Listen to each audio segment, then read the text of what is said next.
Okay, so good morning guys. Ngayon ay July 21. Anong oras na ba? 7:40. So mag-alas 8. So maulan pa rin. So hindi pa rin ako nag-walking. Tsaka marami pa tayong gagawin. So kahapon, yung stand ko dito na pang kasya sana ang dosing lettuce. Mamaya bubutasan ko na. So ginamitan ko ng polycarbonate. Ayun. Bubutasan ko na mamaya para yung mga lettuce ko na nandun sa kabila na nababasa dahil walang bubong, mailipat ko na. Para at least mapakinabangan pa rin natin, maibenta pa rin natin. Pero palagay ko yung mga red lettuce mukhang nahirapan na siyang lumaki. Kasi nga, hindi ganun katibay yung dahon ng red lettuce. Ayan, yung ating oak leaf, which is yung roksai. Kaya since sobrang dami ng ulan, laging puno yung ano nila, yung box nila. And syempre, alam ko naman na wala na yun sa tamang dilution ng nutrients. So medyo malaki na naman sila, kaya palagay ko pwede ko pa rin siya mapakinabangan. Actually early harvest na yun kasi ang harvest talaga nun ay sa Biyernes pa. Pero goods na yung size niya. So nakakabenta naman tayo mga personal customers. And ngayon kasi sarado si Kuya Jojo. Pero yung last batch na, hindi naman last batch, yung last kahapon pala yon kasi nag-collect na ako kahapon. So nakabenta kami in total within the past 6 days yata yon, 6 days, 53. So goods yung number naman natin. May mga customers kasi siya na talagang medyo marami bumili. Anyway, nandito tayo ngayon. So, kwento ko lang sa inyo kung anong nangyari dito. Wala naman masyadong damage dito. Maliban na lang na yun, no, yung tanglad doon, yung muko. Kasi dyan nanggaling yung hangin eh. Tsaka, pakita ko na rin sa inyo. Nakita nyo rito, sorry. Nakita nyo na rin naman. Pero kasi dito, dito galing yung hangin. Ayun, kung mapansin nyo yung yero doon, medyo umangat. At ito yung taniman natin, ayan. Wala. May isa na lang natitira doon na na polycarbonate, pero tatanggalin ko na rin kasi delikado 'yan. Pag gumanda-ganda na yung panahon sana matanggal ko. Hindi ko lang alam kung paano ko tatanggalin kasi ang taas. Yan. So ang mangyayari diyan, makita niyo rin may mga tanglad ako doon nilipat ko sa isang location. So since hindi na maganda yung kapit nila doon sa semento, yan natutumba sila. Pero hindi naman sila mahuhulog. Yan. Ayan, hindi lang masyadong kita dito. Siguro magkakaroon ulit ako ng update dyan. Pero yan, kung makita nyo may mga tanim pa tayo doon. Unti-unti ko yan. So palagay ko kung maganda yung bentahan yan within 4 days starting tomorrow, ubos ka agad yan. So mapapakinabangan pa rin natin siya kahit papaano. So yung dito, yan. Yung mga ipit-ipit ko dito ng net natanggal. Kaya pinuntahan ko agad tong location 1 after kung makita ka na natuklap yon kasi nga inaalala ko to. Yung tawag doon, yung polycarbonate natin doon is 600 per piece. Itong polycarbonate natin dito is 2,000 per piece. So malaki yung difference in terms of quality din, malaki rin yung difference. Kasi yon after several February tayo na ganoon February, March, April, May, June. Ngayon July. So wala pang 5 months. And nung inaapakan ko yung mga polycarbonate doon, nagka-crack talaga. So, mahina siya. At least na testing natin. So, kung kayo, pwede nyo subukan, pero I don't think tatagal siya. Nagkataon lang ngayon kasi talaga, lulutong talaga siya within 5 months siguro or 4 months. Kasi malutong na siya eh. Pero nangyari lang kasi sa akin is, buhawi talaga.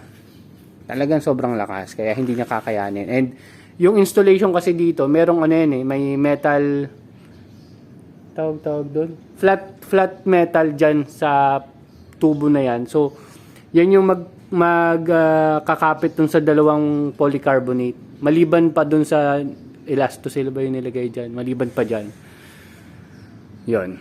Actually yung pandikit na ginamit dun mas matibay pa kaysa dun sa polycarbonate. Malutong na talaga siya. So, palitin na. So, ang mangyayari dyan, kikwento ko na lang sa inyo. Pag nandun ako nag-update, kasi may na-imagine na ako ng gagawin ko. Pero, balik muna tayo dito. So, yan, may mga tanim tayo dyan. So, nung nagkaroon ng buhawi, nakatulong din na nasa baba sila. Kasi kung nakaangat yan, palagay ko magliliparan to mga styroboard natin. Nung pumunta naman ako dito, wala akong nakitang medyo nagalaw yung styroboard pero hindi siya nahulog kumbaga. So, maliban dito sa styroboard natin dito sa 6 pieces lang. So, mag-harvest ako mamaya. Sa 6 pieces lang. Kasi ito, may pasobra. Ayun o. May pasobra sa gilid. So, syempre, pag tumama yung malakas na hangin yan, iaangat niya yan. Itong mga, ayan o, natanggal na yung ibang kokopit. Ayan, tanggalin ko. Yan, yung 5 na yan, nakita ko doon. Nandun sila sa gilid. Nung pumunta ako dito nung gabi na yun. Pero the rest, nagalaw lang ng konti, pero hindi naman talaga, nabunot. Yun nga, ang worst yung doon talaga. Kasi ang nangyari din sa taniman ko, inurong niya yung mismong net house natin. Kasi nga hindi naman naka-fix yan sa sa semento eh. Kumbaga naka-alambre lang yan sa mag-apat na sulok para at least matibay. Siguro nakatulong din yung kaya hindi mayangat. Tsaka good na rin na tinangay yung yero kaysa ibagsak niya yung mismong structure. So yun. Wala namang nasaktan kaya goods. So ayan, ito yung tanim natin nung July 4. So medyo matagal-tagal pa yan. Meron pa siyang mga 3 weeks na antayin bago sa harvest date. So ang meron tayo doon na ongoing harvest natin is yun nga yung batch pa natin para sa Friday, pero in-harvest na natin siya simula nung Sabado.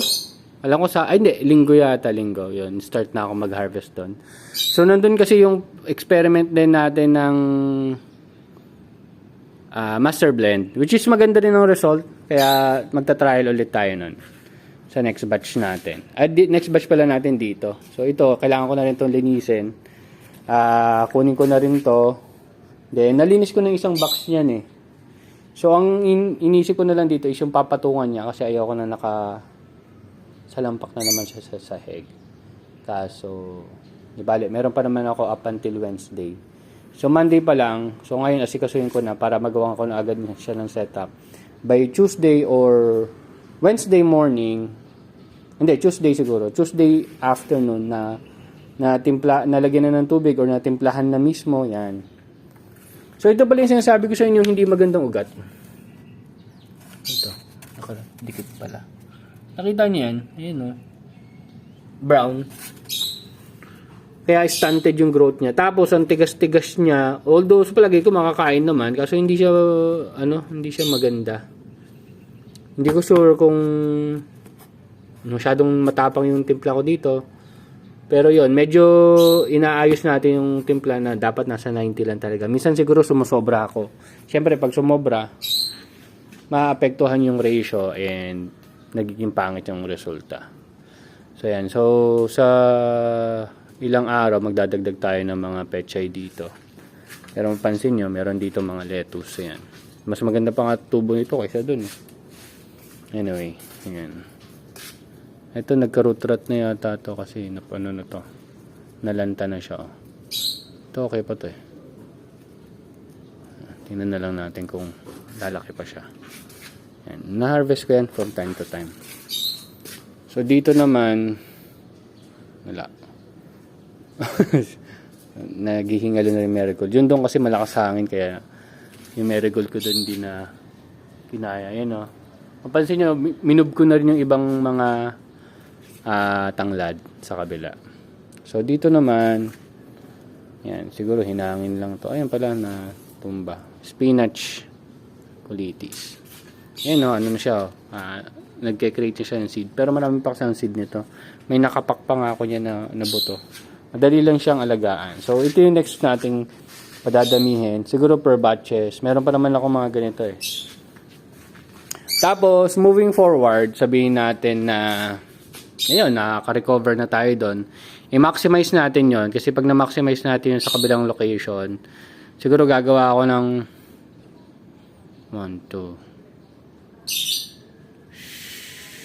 12 na 1 by 1. 12 na 1 by 1. O kaya, gawa tayo na mas mahaba para mas makatipid. Pero ngayon, maggagawa ko ng 1 by 1, tapos siguro 1 by 3. Ganun na lang, para medyo tipid muna. Pero yung 1 by 1 kasi, para yun sa trial natin. Trial na kaya nating magkagawa ng 1 by 1. Tapos yung 1 by 1 na yun, or 1 by 3 na gagawin natin, is may patungan na. Hindi na natin poproblemahin yung patungan. Ganun yung magiging design niya. Ayun. So, wala na namang ibang i-update. So, itong taas, minsan nagiging workshop ng kaunti pag may mga gagawin ako. Yan. So, ngayon medyo busy pa kasi nga kailangan kong asikasuhin yung kabila. So, in terms of fungus, syempre magiging problema yun kasi laging basa. Pero since tuloy-tuloy naman yung ulan, medyo hindi kasi agad kumakalat ng mabilis yung fungus pag basa eh. Pag laging basa. Ano yun, mas mabilis siyang gumapang pag matutuyo, mababasa, tas ma-high humidity yon. Pero pag ngayon na laging ulan lang kasi ng ulan dito this past 3 days yata, ulan lang ng ulan. Kaya hindi masyadong gumapang yung fungus. So, yun yung mga dating fungus na siguro nag-i-start pa lang. So, yun. So, kumuha na ako kanina ng 8. Malamang kukuha ulit ako ng 12 para mai-ready ko naman yun para bukas kay Kuya Jojo. So, yan. Yun. So, medyo malaki-laki. Hindi naman sobrang kaso madedelay kasi kaya kailangan kong asikasuhin yung magiging expansion. Pero maliit na yung design natin, katulad nung 1x3. Then may naisip din akong panibagong discarded doon para sa UV plastic. Ngayon UV plastic muna ang gagawin natin. Next time na tayo mag-try ulit ng ang tawag dito? Polycarbonate na low quality. Kasi 600 pesos lang yun eh. Ito kasi 2,000. Anyway, all goods naman. Everybody safe naman. So, sana safe din kayo. Tuloy-tuloy lang sa pagtatanim. Magbe-bare months na. Alam niyo naman, pag magbe-bare months or maulan, wala masyadong produkto yung nasa norte. Dahil nga maulan, wala silang kumbaga yung protected growing katulad ng ginagawa natin. So, yun yung advantage natin sa kanila. And gawin nyo na yung chance para makakuha kayo ng regular customers. Malamang ganun kasi yung gagawin ko eh. Pero ang plano ko kasi, pag naayos ko na yung kabila, kuha na tayo ng isa pang store partner. Okay. So, yun lang. Thank you very much. See you next update. Bye-bye.